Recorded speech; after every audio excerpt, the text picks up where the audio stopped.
एक नाम चंद्रभान ठाकुर, जिसे सुनते ही सपने के चेहरे का रंग उड़ गया। और एक राज, जिसे जानने से पहले गणेश ने नर्स से कहा, ये बात राज ही रहने दो। अब आरती के सामने दो रास्ते हैं, सच को उजागर करना या फिर अपनी जिंदगी गंवा देना। अब कौन सा रास्ता चुनेगी आरती? हॉस्पिटल में आमने सामने आए गणेश और राघव, फिर जो हुआ वो देख हर कोई दंग रह गया। पूरी कहानी देखने के लिए वीडियो को एक सेकंड भी मिस मत करना। आज के एपिसोड की शुरुआत होती है चंद्रभान के एक धमकी भरे सीन से, जहाँ एडिटर लाल को चेतावनी देता, अगर आरती उस औरतों की तस्करी वाले केस में पड़ी तो ना सिर्फ वो बल्कि तुम्हारा ऑफिस भी तबाह हो जाएगा। वो अपना नाम याद दिलाते हुए कहता है, चंद्रभान नाम याद रखना, और अपनी कार में बैठकर चला जाता है। इधर आरती अपनी माँ अंजलि से कहती है कि कोई उसे धमका रहा है, अब एक बार उसकी फोटो मिल जाए, मैं सोशल मीडिया पर सबके सामने उसका असली चेहरा उजागर कर दूंगी। तब तक सपना आ जाती है। सपना उससे पूछती है, किसने धमकी दी? आरती जवाब देती, चंद्रभान ठाकुर है कोई। यह नाम सुनते ही सपना हक्की बक्की रह जाती। अगले सीन में सपना तुरंत गणेश को बुलाती है और कहती है,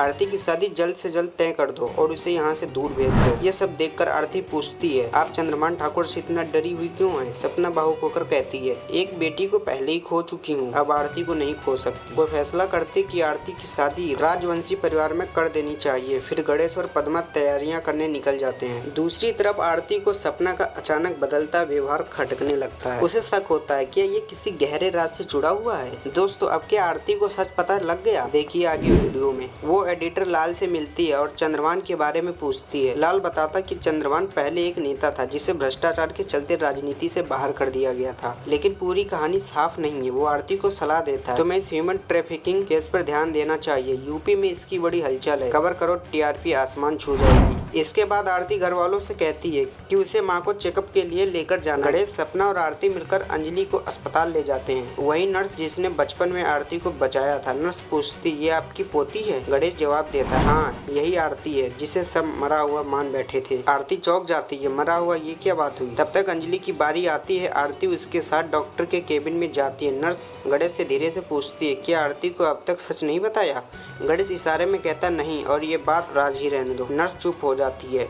उधर अस्पताल में ही राघव, अभय और सारिका भी पहुंचते हैं। गणेश उन्हें देख लेता है। गणेश पूछता, तुम लोग यहाँ? सारिका जवाब देती है, राघव जी को सीने में दर्द था, इसलिए चेकअप के लिए आए हैं। अभय कहता, तुम जैसे लोग ऐसे अस्पताल का खर्चा कैसे उठा पाते हो? गणेश गुस्से में जवाब देता है, लेकिन अभय फिर ताना मारकर चला जाता है। गणेश मन ही मन दुआ करता है, हे भगवान, ये लोग आरती को न देख। उसी समय राघव कहता है, अंजलि इस तरह से एक बेजान सी जिंदगी जी रही है, उसका जीना कोई जीना नहीं है। एपिसोड खत्म होता है एक सवाल के साथ। गणेश ने अंजलि को दिखाई अमन की तस्वीर। आज उसकी बरसी है, कुछ याद है तुम्हें? और तभी आरती की नजर पड़ती उस तस्वीर पर। ये किसकी तस्वीर है? क्या अंजलि को याद आएगा अमन से जुड़ा हुआ कोई राज? क्या आरती को मिलने वाला है अपनी तलाश का जवाब? जानने के लिए देखिए अगला एपिसोड। तब तक के लिए धन्यवाद। मिलते हैं किसी नई वीडियो में।